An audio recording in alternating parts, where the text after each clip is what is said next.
ઉર્જા વિદ્યાલય ઓનલાઈન શિક્ષણમાં વિદ્યાર્થી મિત્રો, આજે આપણે ધોરણ 11 પ્રકરણ 12માં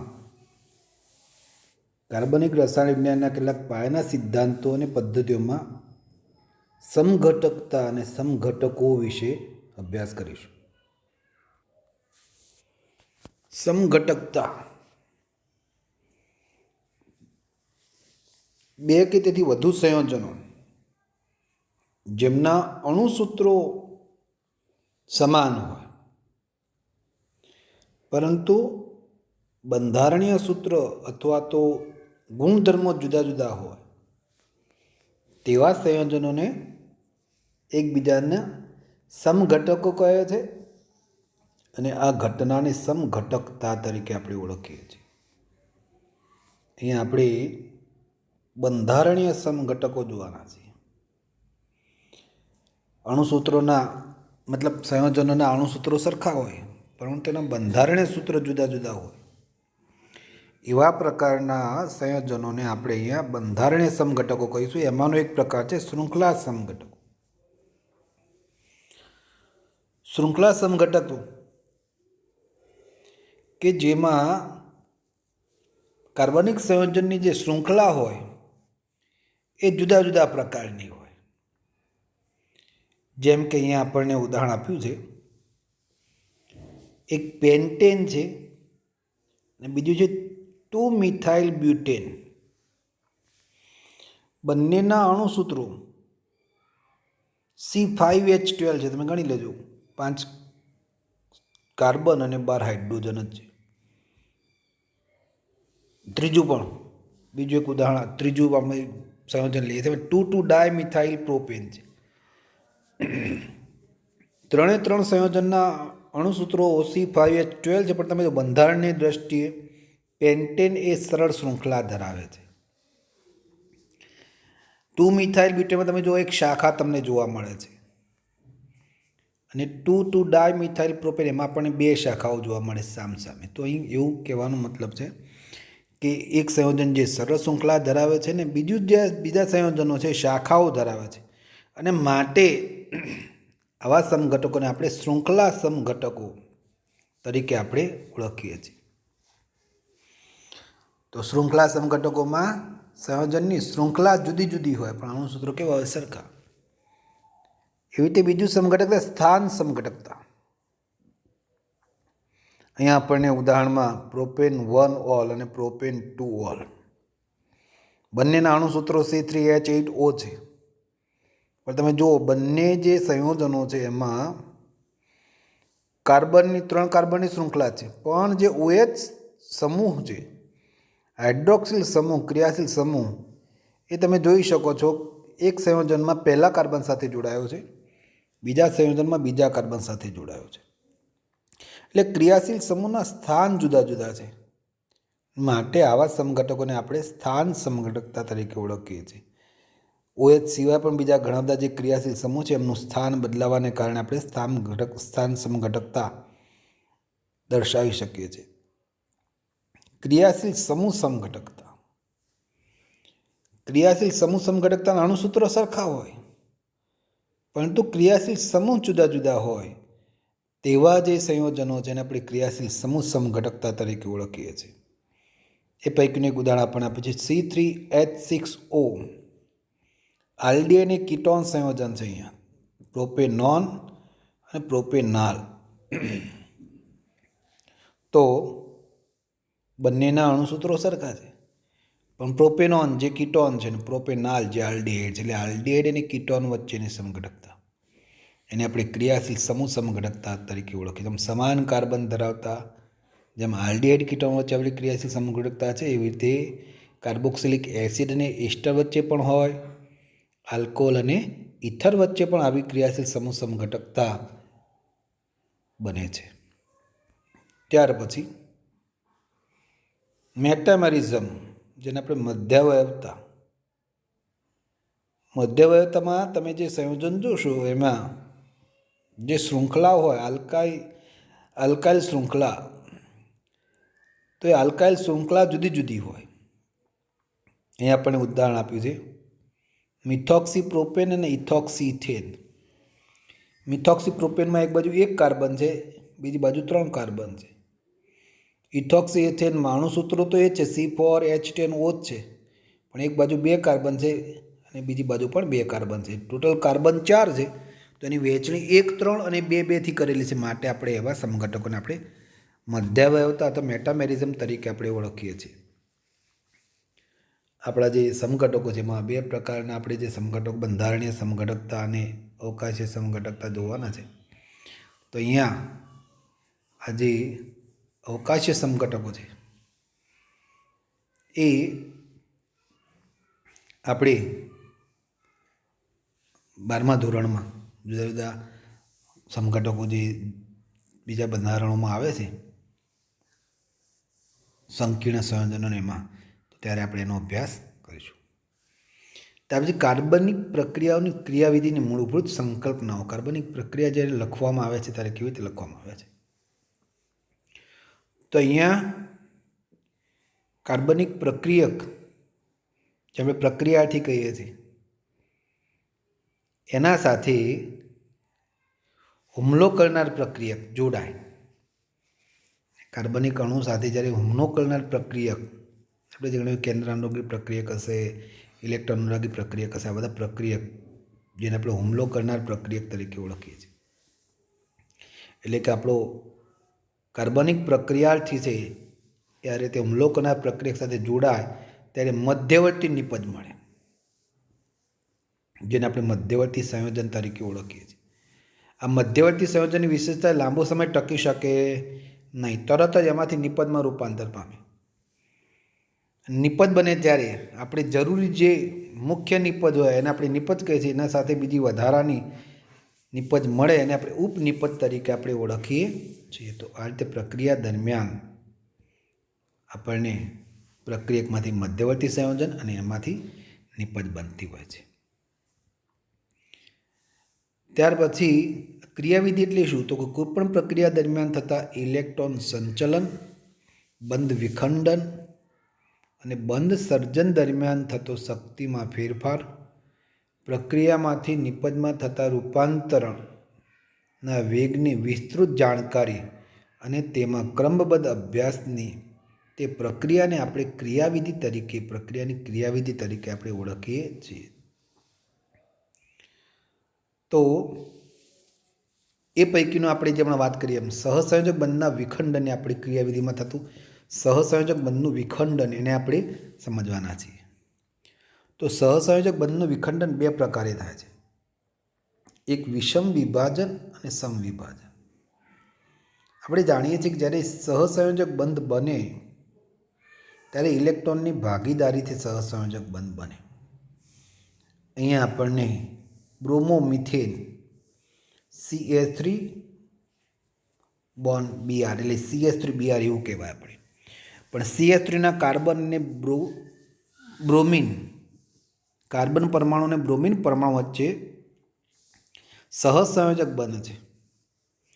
આ બંધનું વિષમ વિભાજન થાય, બંધના 2 ઇલેક્ટ્રોનને વહેંચવાના થાય ત્યારે Br ની વિદ્યુત ઋણતા વધારે હોવાના કારણે બંધના ઇલેક્ટ્રોન Br તરફ જતા રહેશે.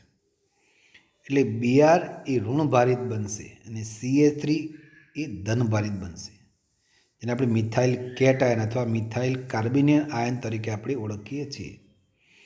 તો આ રીતે આપણે કાર્બોકેટાયન જેને કહીએ છીએ એનું નિર્માણ થશે. એટલે જ્યારે વિષમ વિભાજન થાય ત્યારે એક ધન આયન અને એક ઋણાયન બનશે. અને આ કાર્બોકેટાયન તમે જોઈ શકો છો, પ્રાથમિક કાર્બોકેટાયન અહીંયા આપણે ઉદાહરણ આપ્યું છે ઇથાઇલ કેટાયન, આઇસોપ્રોપાઇલ કેટાયન જેને આપણે દ્વિતીયક કાર્બોકેટાયન કહીશું. એટલા માટે જે ધનભારિત કાર્બન છે એ બીજા 2 કાર્બન સાથે જોડાયેલા, એવી રીતે 3 કાર્બન સાથે જોડાયેલા તો તૃતીયક કાર્બોકેટાયન તરીકે આપણે ઓળખીએ છીએ. અને આ કાર્બોકેટાયનની સ્થાયીતા એ આપણે અહીંયા આગળ જોઈએ છીએ ને આગળ આપણે એના આગળ મુદ્દો આવે છે એમાં આપણે જોવાના છીએ. તો આ જે કાર્બોકેટાયનની જે સ્થિરતા છે એ આપણને આગળ એમણે દર્શાવી છે. જેમ જેમ શૃંખલા CH3 શૃંખલા વધતી જશે એમ સ્થિરતા વધતી જશે. તો આ રીતે આપણે કાર્બોકેટાયનની સ્થિરતા અને વિષમ વિભાજન વિશે આપણે અભ્યાસ કર્યો. તો ખાસ યાદ રાખીએ છીએ કે આ કાર્બોકેટાયનનો જે આકાર છે સમતલીય ત્રિકોણ હોય છે, જેમાં ધનવીજભારિત કાર્બન sp2 સંકળ ધરાવે છે. CH3+ નો આકાર કાર્બન પરમાણુની 3 સમશક્તિવાળી સંકુચ કક્ષકો sp2 સાથે 3 હાઇડ્રોજન પરમાણુ જોડાઈને આ રીતે બનાવેલો છે. આપણે આકૃતિ પણ દર્શાવેલી છે. ટૂંકમાં આપણે એવું કહેવાના છીએ કે તે વિષમ વિભાજનથી એક ધનભાર અને એક ઋણભારિત બનશે. ત્યાર પછી સમવિભાજન. સમવિભાજનમાં આપણે જે બંધના ઇલેક્ટ્રોન છે, બંધના એક એક ઇલેક્ટ્રોન એ બંને પરમાણુ, બંધથી જોડાયેલા બંને પરમાણુ જોડે સરખી રીતે વહેંચાઈ જશે. જો અહીંયા આગળ આપણને આપ્યું છે આલ્કિલ હેલાઇડ આપ્યું છે RX, અને બંધના ઇલેક્ટ્રોન જ્યારે સરખી રીતે વહેંચાઈ જશે એટલે એક ઇલેક્ટ્રોન હેલોજન પરમાણુ પર જશે, એક ઇલેક્ટ્રોન આલ્કિલ સમૂહ પર જશે, તો આલ્કાઇલ સમૂહ પર જશે. અને આ રીતે જે આલ્કાઇલ ઉપર જ્યારે આપણે જે ટપકું દર્શાવીએ છીએ એ આપણને આલ્કાઇલ મુક્ત મૂલક કહેવાય. આલ્કાઇલ મુક્ત મૂલક. સમવિભાજનથી આપણને, વિષમ વિભાજનથી ધન આયન અને ઋણ આયન મળે, અને સમવિભાજનથી આપણને મુક્ત મૂલક મળે છે. આ રીતે આલ્કાઇલ મુક્ત મૂલક પ્રાથમિક, દ્વિતીયક, તૃતીયક એમ આપણે વર્ગીકરણ કરી શકીએ છીએ. એમાં પણ સ્થિરતા તમે જોઈ શકો છો. જેમ જેમ તૃતીયક તરફ જઈએ છીએ તેમની સ્થિરતા વધે છે. તો અહીંયા આપણે ખાસ યાદ રાખીએ છીએ કે તે સમવિભાજનથી આપણે મુક્ત મૂલકનું નિર્માણ કરી શકીએ છીએ. ત્યાર પછી પ્રક્રિયકની વાત કરવાના છે. તો પ્રક્રિયાથી જ્યારે પ્રક્રિયક સાથે જોડાય તો આપણે જાણીએ છીએ કે નિપજમાં રૂપાંતરણ પામતું હોય છે. તો પ્રક્રિયા થતી હોય ત્યારે પ્રક્રિયા થયાથી પ્રક્રિયા જોડાય એટલે એમાંથી નિપજમાં રૂપાંતરણ થશે. અને આ રીતે આપણે પ્રક્રિયા દરમિયાન, આપણે કાર્બનિક પ્રક્રિયામાં ખાસ કાર્બનિક પદાર્થ હોય જેને આપણે પ્રક્રિયાથી કહીશું, એનું ધારો કે બ્રોમિનેશન તો Br2 સાથે, ક્લોરિનેશન તો Cl2 સાથે પ્રક્રિયા કરીએ અને આપણે આ રીતે નિપજ મેળવી શકીએ છીએ. હવે આપણે જે પ્રક્રિયકો છે એ બે પ્રકારના આપણે જોવાના છે. એક કેન્દ્રાનુરાગી પ્રક્રિયક, ઇલેક્ટ્રોન અનુરાગી પ્રક્રિયકો. તો અહીંયા પ્રક્રિયકો પ્રક્રિયાર્થીની પ્રતિક્રિયાત્મક સ્થાન પર હુમલો કરે છે. તો અહીંયા જ્યારે આપણે જે બે પ્રક્રિયકની વાત કરવાના છે, કેન્દ્રાનુરાગી પ્રક્રિયક અને ઇલેક્ટ્રોન અનુરાગી પ્રક્રિયક, એમાં પ્રક્રિયાર્થી પ્રક્રિયકના કેવા ભાગ ઉપર હુમલો કરે છે એના આધારે આપણે એને કેન્દ્રાનુરાગી અને ઇલેક્ટ્રોન અનુરાગી એમ આપણે વર્ગીકૃત કરી શકીએ છીએ. જો પ્રક્રિયાર્થી એ પ્રક્રિયકના ધનભારિત ભાગ પર જો એ જોડાશે તો એવા પ્રક્રિયકને આપણે કેન્દ્રાનુરાગી પ્રક્રિયક તરીકે ઓળખીએ છીએ. પણ જો પ્રક્રિયાર્થી એ પ્રક્રિયકના ઋણભારિત ભાગ હોય એના પર જ્યારે હુમલો કરશે તો આપણે એને ઇલેક્ટ્રોન અનુરાગી પ્રક્રિયક તરીકે આપણે ઓળખીએ છીએ. તો અહીંયા આગળ કેન્દ્રાનુરાગી પ્રક્રિયક, તો જે પ્રક્રિયક ઇલેક્ટ્રોન યુગ્મ પ્રદાન કરે છે તેને આપણે કેન્દ્રાનુરાગી પ્રક્રિયક એટલે કે કેન્દ્ર પ્રત્યેના આકર્ષણ ધરાવનાર કહેવાય છે. એટલે પ્રક્રિયક પોતે ઇલેક્ટ્રોન ધરાવતો હોય, પ્રક્રિયાથી જે આપણું પ્રક્રિયક હોય શું હોય, ઇલેક્ટ્રોન ધરાવતો હોય, એ પ્રક્રિયકના ધનભાર સાથે જોડાશે. કેવી રીતે? ઇલેક્ટ્રોન જે યુગ્મ છે એનું દાન કરીને. ત્યારે એવી પ્રક્રિયાને આપણે કેન્દ્રાનુરાગી પ્રક્રિયા તરીકે ઓળખીએ છીએ. જે પ્રક્રિયામાં ઇલેક્ટ્રોન યુગ્મ સ્વીકારે છે, પ્રક્રિયક શું કરે? ઇલેક્ટ્રોન યુગ્મ સ્વીકારે, તો ઇલેક્ટ્રોન અનુરાગી પ્રક્રિયા કહીશું. એટલે પ્રક્રિયાર્થી આપણું જે પ્રક્રિયાર્થી છે એના પાસેથી ઇલેક્ટ્રોન સ્વીકારે એવા પ્રકારની જ્યારે પ્રક્રિયા થાય ત્યારે આપણે એને ઇલેક્ટ્રોન અનુરાગી પ્રક્રિયા તરીકે ઓળખીએ છીએ. તો આ રીતે ઇલેક્ટ્રોન અનુરાગી અને કેન્દ્રાનુરાગી પ્રક્રિયક આપણે અહીંયા આગળ જોઈએ છીએ પ્રમાણે કે જે પ્રક્રિયક કે જેમના પાસે ઇલેક્ટ્રોન યુગ્મ છે એ ઇલેક્ટ્રોન યુગ્મનું દાન કરી શકે છે. અબંધકારક ઇલેક્ટ્રોન યુગ્મ હોય, ઋણ વીજભાર હોય, તો એવા જે પ્રક્રિયકો છે એને આપણે ઇલેક્ટ્રોન અનુરાગી પ્રક્રિયક તરીકે વર્તે છે. તમે જોઈ શકો OH minus, CN minus, cyanide, carbanion અને પેલા તટસ્થમાં H2O, એમાઇન સંયોજન અને આ બધા અબંધકારક ઇલેક્ટ્રોન યુગ્મ ધરાવે છે, માટે કેન્દ્રાનુરાગી પ્રક્રિયક તરીકે વર્તશે. જ્યારે કાર્બોકેટાયન, કાર્બોનિલ સમૂહ, આલ્કાઇલ હેલાઇડ અને તટસ્થ અણુઓનો કેટલાક તટસ્થ અણુનો સમાવેશ થાય છે. અને આ કાર્બોકેટાયન કાર્બન પરમાણુ અષ્ટક રચના ધરાવે છે, એટલે ઇલેક્ટ્રોનની ઉણપ ધરાવે છે. તો તે કેન્દ્રાનુરાગી પ્રક્રિયક પાસેથી ઇલેક્ટ્રોન યુગ્મ મેળવે છે. અને આલ્કાઇલ હેલાઇડ જેવા તટસ્થ અણુ ધ્રુવીયતા અને કાર્બન પરમાણુ પર આંશિક ધનભાર પેદા થાય છે અને કાર્બન પરમાણુ ઇલેક્ટ્રોન અનુરાગી કેન્દ્ર બને છે. તો ટૂંકમાં આપણે જે હમણાં વાત કરીએ એમ કેન્દ્રાનુરાગી પ્રક્રિયકો જે છે એ કેન્દ્રાનુરાગી પ્રક્રિયકો પોતે ઋણભારિત હોય. એ ઋણભારિત કેન્દ્રનો પ્રક્રિયકનો જે ધનભારિત ભાગ છે એના સાથે જોડાય છે અને આ રીતે કેન્દ્રાનુરાગી પ્રક્રિયા આપે છે. તો એવી જ રીતે ઇલેક્ટ્રોન અનુરાગી, તો ઇલેક્ટ્રોન અનુરાગીમાં પ્રક્રિયક પોતે ધનભારિત હોય, ઇલેક્ટ્રોન યુગ્મ સ્વીકારવાની વૃત્તિ ધરાવશે. ઇલેક્ટ્રોન યુગ્મ સ્વીકારશે એટલે પ્રક્રિયાર્થી છે એમાં એવો ભાગ જ્યાં ઋણભારિત ભાગ હોય, જ્યાં ઇલેક્ટ્રોન યુગ્મ હોય એવી જગ્યાએ જોડાશે ને એને આપણે ઇલેક્ટ્રોન અનુરાગી પ્રક્રિયા તરીકે આપણે ઓળખીએ છીએ. ત્યાર પછી કાર્બનિક પ્રક્રિયાઓમાં ઇલેક્ટ્રોન સંચાલન, ઇલેક્ટ્રોનની ફેરબદલી, એના કારણે આપણે કેટલીક પ્રક્રિયાઓ જોઈએ. કાર્બનિક પ્રક્રિયામાં ઇલેક્ટ્રોન સંચલન વક્ર તીર વડે આપણે અહીંયા દર્શાવવાના છીએ. તમે જોઈ શકો છો અહીંયા. તો આપણે આ નીચે જે તમને ઇલેક્ટ્રોન યુગ્મનું સ્થળાંતર દર્શાવે છે વક્ર તીર વડે, તો અહીં જે ઇલેક્ટ્રોન છે એ પરમાણુ પર પણ જોઈ શકે છે અને બાજુમાં બંધ છે સિંગલ બંધ ત્યાં પણ જઈ શકે છે. જો બંધના ઇલેક્ટ્રોન અથવા ઇલેક્ટ્રોન યુગ્મ સ્થળાંતર પામી બાજુમાં રહેલા બંધ, તમે પહેલી આકૃતિ જોઈ શકો છો એમાં છે જો પાઈ બંધથી તેને સંલગ્ન બંધ પર, એટલે પાઈ બંધ છે એમાંથી બાજુમાં રહેલા બીજા બંધ ઉપર જ્યારે ઇલેક્ટ્રોન યુગ્મ જશે ત્યારે એ પ્રકારનું નિર્માણ થશે. જ્યાં ઇલેક્ટ્રોન જશે ત્યાં દ્વિબંધ બનશે.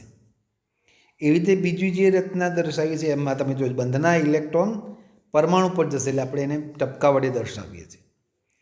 અને ફરી પાછા બંધના જે ટપકાવાળા પરમાણુના ઇલેક્ટ્રોન છે એ બંધ પર જશે એટલે ફરી પાછું જ્યાં સિંગલ બનશે ત્યાં ડબલ બોન્ડ બનશે. તો અહીંયા આપણે આ જે તીર વડે આપણે દર્શાવીએ છીએ અને એની મદદથી આપણા જે ઇલેક્ટ્રોન છે એનું સ્થળાંતર આપણે જોઈ શકીએ છીએ. અહીંયા પણ તમે જોઈ શકો છો નીચે બીજી પણ પ્રક્રિયા આપી છે, એમાં ઇલેક્ટ્રોનનું સ્થળાંતર ઇલેક્ટ્રોન જે તીર વડે દર્શાવે છે અને એની મદદથી આ રીતે ઇલેક્ટ્રોન સંચાલન આપણે સમજી શકીએ છીએ. સહસંયોજક બંધમાં ઇલેક્ટ્રોન સ્થળાંતરની અસર. સહસંયોજક બંધમાં ઇલેક્ટ્રોનનું સ્થળાંતર થાય ત્યારે કેવી ઘટનાઓ થાય છે એ આપણે સમજવાના છીએ.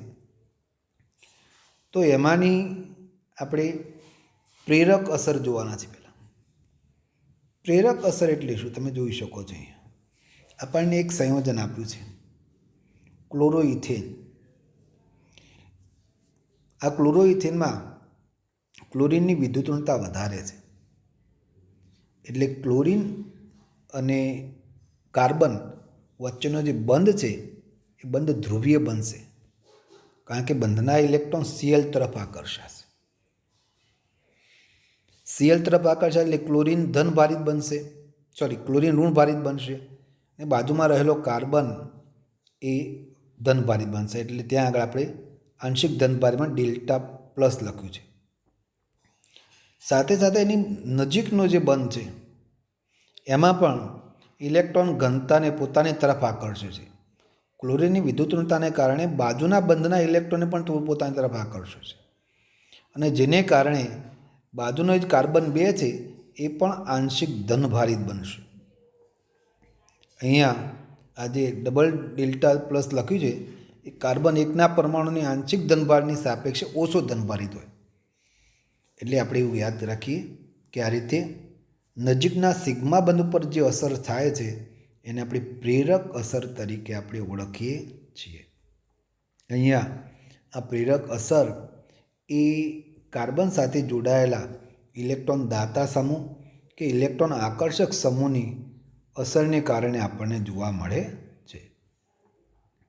તો અહીંયા આપણે જોઈ શકીએ છીએ કે આપણા જુદા જુદા જે સમૂહો છે એની ઇલેક્ટ્રોન આકર્ષક સમૂહ કે ઇલેક્ટ્રોન દાતા સમૂહ એ જોડાયેલો હોય એની સાપેક્ષ અસરથી આ બંધની પ્રેરક અસર એ બાજુના બંધ ઉપર તમને જોવા મળે. અહીંયા આપણને કેટલાક ઉદાહરણ આપેલા છે, દાતા સમૂહ અને ઇલેક્ટ્રોન આકર્ષક સમૂહ. બરાબર. તો લખ્યું છે આગળ, હાઇડ્રોજનની સાપેક્ષ ઇલેક્ટ્રોન આકર્ષક સમૂહ અથવા ઇલેક્ટ્રોન દાતા સમૂહ તરીકે વર્ગીકૃત કરવામાં આવે છે. હેલોજન અને ઘણા અન્ય સમૂહ જેવા કે NO2, સાયનો કાર્બોક્સી એસ્ટર, પછી એરાઇલોક્સી વગેરે ઇલેક્ટ્રોન આકર્ષક સમૂહ છે. જ્યારે આલ્કાઇલ સમૂહ જેવા કે મિથાઇલ સમૂહ, ઇથાઇલ સમૂહ આ બધા ઇલેક્ટ્રોન દાતા સમૂહ તરીકે આપણે ઓળખીએ છીએ. સંસ્પંદન બંધારણ. આપણે બેન્ઝીનમાં સંસ્પંદન બંધારણ. બેન્ઝીનમાં બંધારણ તમે જુઓ છો, એકાંતરે 3 દ્વિબંધ છે. ખરેખર આપણે એવું જાણીએ છીએ કે જો એકલ બંધ હોય તો એની બંધ લંબાઈ 154 પિકોમીટર હોય અને દ્વિબંધ હોય તો એની બંધ લંબાઈ 134 પિકોમીટર હોય. પણ જ્યારે બેન્ઝીનમાં કાર્બન કાર્બન વચ્ચેની બંધ લંબાઈ માપવામાં આવી તો બધા જ બંધની બંધ લંબાઈ 139 પિકોમીટર માલુમ પડી. અને આ ત્યારે જ સમજાવી શકાય. તમે નીચે જુઓ છો આકૃતિ 1 અને 2 બંને એકબીજામાં સતત રૂપાંતરણ થયા કરે છે. એટલે કે જ્યાં દ્વિબંધ છે ત્યાં સિંગલ બંધ અને સિંગલ બંધ છે દ્વિબંધ બનવા જાય છે. એટલે કે આપણે જેને દ્વિબંધ સમજીએ જે વાસ્તવમાં દ્વિબંધ નથી પણ શું બનશે? સિંગલ બંધ. એનો મતલબ એવો થયો કે દ્વિબંધમાંથી સિંગલ બંધ બનવા જાય એટલે 134થી વધીને 154 પિકોમીટર થવા જાય. આમ મધ્ય ક્ષણે બેન્ઝીનની બંધ લંબાઈ 139 પિકોમીટર થાય છે. અને તેથી આપણે એવું કહી શકીએ કે ખરેખર પ્રાયોગિક રીતે સમજવા જઈએ તો બેન્ઝીનનું બંધારણ 1 અને 2 એકબીજામાં સતત અને રૂપાંતરણ થતા હોવાથી આપણે એને સંસ્પંદન દ્વારા દર્શાવી શકીએ છીએ. અહીંયા પણ તમે જોઈ શકો છો કે આપણે જે પણ બંધારણ દોર્યા છે, બધા સંસ્પંદન બંધારણ લખ્યું છે તમે જુઓ, એ કાલ્પનિક છે. તે એકલા વાસ્તવિક અણુનું પ્રતિનિધિત્વ કરી શકતા નથી. આપણે કોઈ એક બંધારણને દર્શાવી શકતા કારણ કે સતત એકબીજામાં રૂપાંતરણ થયા કરે. અહીંયા તમે જોઈ શકો છો નાઇટ્રોમિથેન, એમાં પણ આ રીતે જે બંધ છે એ સિંગલ અને ડબલમાં રૂપાંતરણ થયા કરે છે, જેને કારણે આપણે એમનું બંને પ્રમાણિત બંધારણ 1 અને 2નું સંસ્પંદન સંકૃત બંધારણ છે. તો આપણે આ રીતે જ્યારે આવા દ્વિબંધ એકાંતરે આવેલા હોય અથવા દ્વિબંધ અને એકબંધ આવેલા હોય ત્યારે એ એકબીજામાં રૂપાંતરણ થયા કરતા હોય છે, તો જેને આપણે સંસ્પંદન દ્વારા સમજી શકીએ છીએ. અને અણુના વાસ્તવિક બંધારણની ઉર્જા કોઈપણ વિહિત બંધારણથી ઓછી હોય છે. અને વાસ્તવિક બંધારણ અને ન્યૂનતમ ઉર્જાવાળા સંસ્પંદન બંધારણ વચ્ચેના ઉર્જાના તફાવતને આપણે સંસ્પંદન સ્થાયીકરણ ઉર્જા અથવા સંસ્પંદન ઉર્જા તરીકે ઓળખીએ છીએ. આપણે જેનું સ્થાયી સ્વરૂપ દર્શાવીએ છીએ એ અને આપણે જે સંસ્પંદન બંધારણ દર્શાવ્યું છે, તો સંસ્પંદન બંધારણ અને જે એનું વાસ્તવિક બંધારણ છે એમના વચ્ચે ચોક્કસ શક્તિ તફાવત હોય છે. આ ઉર્જાનો જે તફાવત છે ને આપણે સંસ્પંદન ઉર્જા તરીકે આપણે ઓળખીએ છીએ. તો સંસ્પંદન બંધારણ લખવા માટે નીચે દર્શાવેલા કેટલાક નિયમોનું પાલન કરવું પડે છે. નિયમ નંબર 1 કે સંસ્પંદન બંધારણમાં કેન્દ્રનું સ્થાન સમાન રહે છે. બીજું, સંસ્પંદન બંધારણમાં અયુગ્મિત ઇલેક્ટ્રોનની સંખ્યા સમાન રહે છે. તો આપણે જાણીએ છીએ પણ ઇલેક્ટ્રોનની સંખ્યા અને પરમાણુના સ્થાન સમાન રાખવાના હોય છે. તો અહીંયા આપણે સંસ્પંદન બંધારણ જેની મદદથી આપણે સ્થિરતા સમજી શકીએ છીએ. અણુની સ્થિરતા સંસ્પંદનને કારણે વધારે હોય છે. ત્યાર પછી સંસ્પંદન અસર, ધન સંસ્પંદન અસર અને ઋણ સંસ્પંદન અસર. બે પાઇબંધની પારસ્પરિક ક્રિયા અથવા પાઇબંધ અને અબંધકારક ઇલેક્ટ્રોન વચ્ચે પારસ્પરિક ક્રિયાને કારણે અણુમાં ધ્રુવીયતા ઉત્પન્ન થાય છે. તેને સંસ્પંદન અસર કહે છે. અને આ અસર શૃંખલામાં સંચારિત થાય છે. બે પ્રકારની સંસ્પંદન અસરો અથવા મધ્યાવર્તા અસર જોવા મળે છે. એમાં આપણે આર અસર અથવા એમ અસર તરીકે ઓળખી શકીએ છીએ. ધન સંસ્પંદન અસર, કોને ધન સંસ્પંદન અસર કહેવાય? તો અહીં તમે બંધારણમાં જોઈ શકો છો. નીચે એનિલિનના સંસ્પંદન બંધારણ આપ્યા છે. એમાં એવું તમે જોઈ શકો છો પણ કે ઇલેક્ટ્રોનની ઘનતા જુદા જુદા પરમાણુ પર જાય છે. લખ્યું આ અસરમાં ઇલેક્ટ્રોન સંયુગ્મિત પ્રણાલીમાં જોડાયેલા પરમાણુ કે વિસ્થાપક સમૂહથી દૂર સ્થળાંતર પામે છે. તમે જો ઇલેક્ટ્રોન એ તમે જે NH2 છે એનાથી દૂર જશે અને ઇલેક્ટ્રોન ઘનતા પેદા કરે. જુદા જુદા સ્થાન ઉપર શું કરશે? ઇલેક્ટ્રોન ઘનતા પેદા કરે છે. અને સંસ્પંદનની આ અસરને આપણે ધન સંસ્પંદન અસર તરીકે આપણે ઓળખીએ છીએ. એટલે ઋણ સંસ્પંદન અસર, આ અસરમાં ઇલેક્ટ્રોન સંયુગ્મિત પ્રણાલીમાં જોડાયેલા પરમાણુ કે વિસ્થાપક સમૂહ તરફ સ્થળાંતર પામે છે. દાખલા તરીકે નાઇટ્રોબેન્ઝીનમાં ઇલેક્ટ્રોનના વિસ્થાપન નીચે આપણે જોઈ શકીએ છીએ કે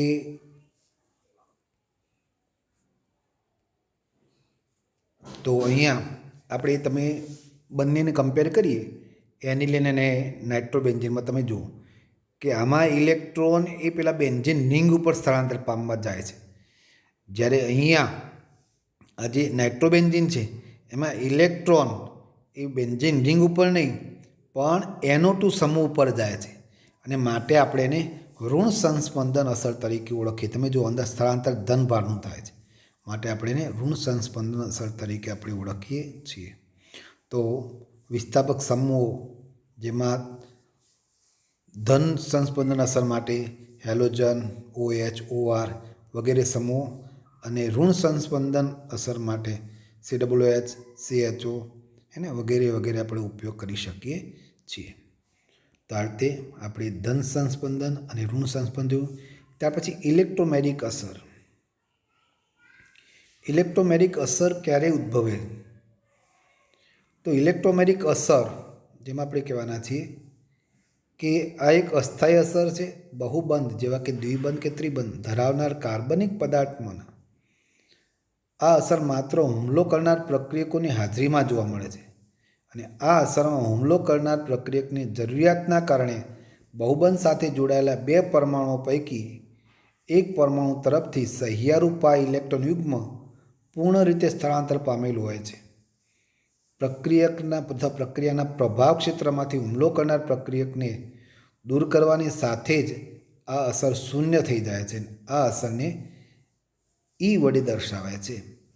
ઇલેક્ટ્રોનના સ્થળાંતર આપણે તીર વડે દર્શાવે છે. જો ઇલેક્ટ્રોમેરિક અસરને આપણે ધન ઇલેક્ટ્રોમેરિક અસર તરીકે ઓળખીએ. તમે જો નીચે આપણને એક ડબલ બોન્ડ ધરાવતું આલ્કિન સંયોજન છે, એને હુમલો કરનાર પ્રોટોન H+ છે.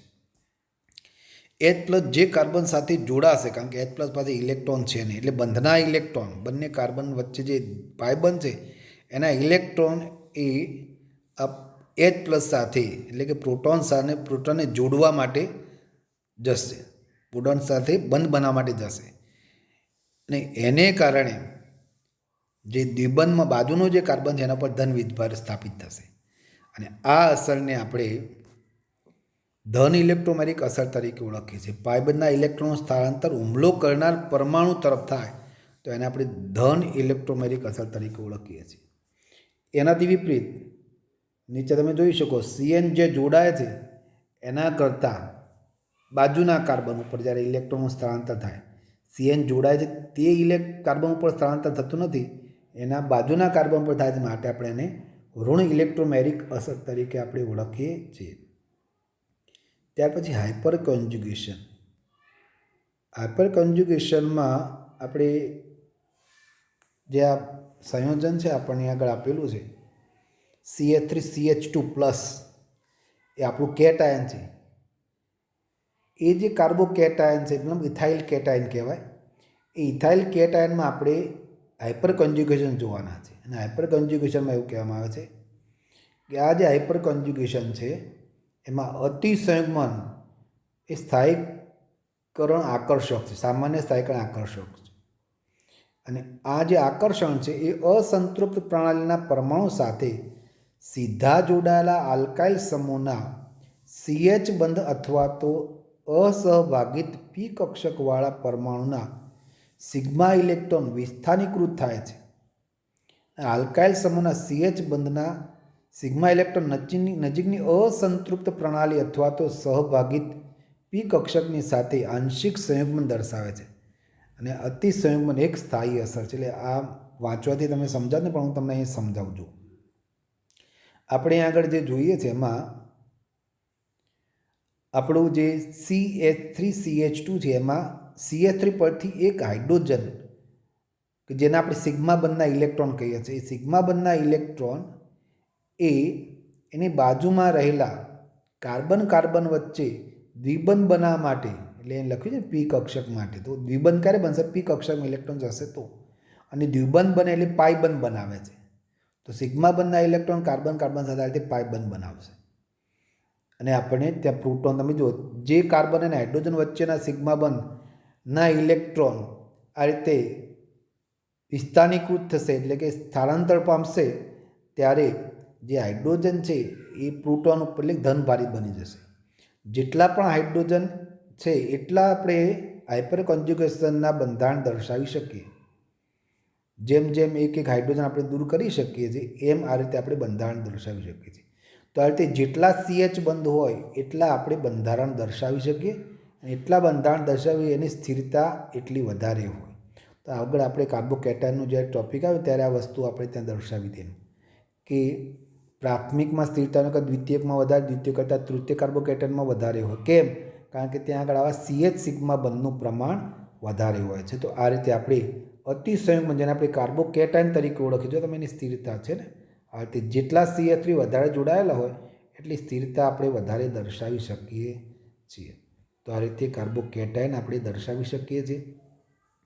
અને કાર્બોકેટાયનમાં આ જે અસંતૃપ્ત પ્રણાલી છે એની બાજુના કાર્બન ઉપર આ રીતે દ્વિબંધનું નિર્માણ થશે, અને આ રીતે જેને આપણે દર્શાવી શકીએ છીએ. તો તમે આમાં પણ જોઈ શકો, આ સૂત્ર, આ બંધારણમાં પણ એવું જ છે. CH3 છે ત્યાંથી પ્રોટોન દૂર થશે અને ત્યાં બંધનાયેલ દ્વિબંધ બનશે. જેવો દ્વિબંધ બને તો બાજુમાં રહેલો જે દ્વિબંધ છે એના ઇલેક્ટ્રોન કાર્બન તરફ જશે. તો આ રીતે અતિસંયુગ્મનમાં આપણે C અને H વચ્ચેનો જે સિગ્મા બંધ છે એ સિગ્મા બંધના ઇલેક્ટ્રોન એ આ રીતે બાજુના કાર્બન તરફ જશે અને ત્યાં દ્વિબંધનું નિર્માણ કરે છે. તો અહીંયા આપણે હાઇપર કોન્જ્યુગેશનનો ટોપિક આપણે અહીંયા પૂરો કરીએ છીએ.